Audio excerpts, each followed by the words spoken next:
Hello, state of the school, Frank's School, Camp Ranch campus. Water wheels, sites for water wheels. I listed four. The last one I called the blue water wheel. I just did that because of the color. The name of that falls is Just Falls. The one before it, the one that I said was about 12 feet, that's Barbie Falls. I've got names for these places. And after the water goes over Just Falls or the blue water wheel, it then hits, as I think I said already, the canal that comes from the pond uh, to the lower of the big old barns here, the newer of the two barns. Uh, and there I've got to pause to tell you what that water can do there. But first, when reaches before it reaches the building, it could go over a wheel that isn't a prime place for one really, except that there's a need for it. Because I want to build a laundry, a community laundry there, and it would be nice to have water power there to run an old-fashioned washing machine that I have. But whether I do that or not, I can let it go on to reach the building. And there, underneath the building I call the curator's house, I mentioned it in structures, is Jane Falls. That's really the first of all these sites that I built. And it could run a wheel of about 8 feet. And it, in season, would have a lot of water going across that wheel. And it's right up against the building. Well, that building can act like a mill, like an old-fashioned mill, driven by water power. Not a lot of power. Water wheels in general make maybe 2 horsepower. There's bigger ones, but they're not like 30, 50 horsepower like engines are. But it would be so elegant to be able to drive machinery in that building off a water wheel.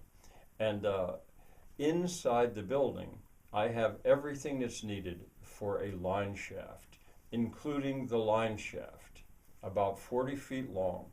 I've got the bearings, I've got the hangers, I've got the clutches, and I have the machinery, a lot of machinery, that line shaft could drive. And remember, this is a school. This is Frank's School. I never expected I could set up a commercially profitable mill, but I could preserve the elegance of a line shaft. That's when you've got one single shaft being turned by one single power source. And off that shaft is belted, usually by leather belts, but it can be other kind of belts, rope, V-belts even, but usually leather belts, flat belts, off pulleys where it's taken down to run various machines. A truly beautiful thing. And I have everything here. I mean, when the water's there, that it can all be done. And I want to mention John Soulnier. I usually don't talk too much about other people here. But John Soulnier is a friend of mine, and he's a work of art himself. He's a photographer, he's a welder. But why I mention him right now is John Soulnier has that same love of that basically, I think of it, 1880s machinery before. Well, it continued after the steam engine for sure. I mean, flat belt line shafts with single big power sources. Steam engines were huge in driving them. But by the time you get to about the 1920s or 30s, engines tend to have their own motors, electric motors. And when that happened, it all changed. Well, anyway, John Soulnier has a love of that. His father worked as his career in one or more New England mills. John is a New Englander, but now he lives here, and so his father was trained to that.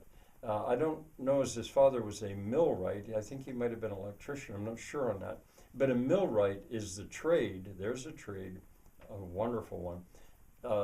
It's the trade of the of the people who set these machines up, set the line shaft up, hang them, get them in balance. That's the work of a millwright.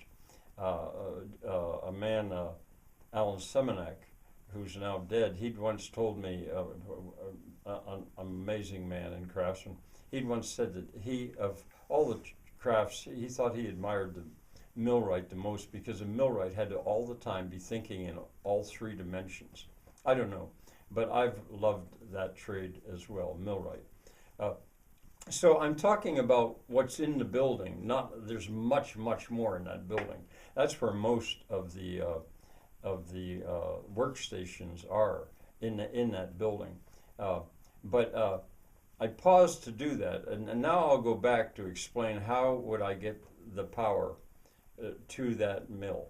This water wheel at Jane Falls, the one that's underneath that building, inside the building, that's just the first. And I think I probably should stop now.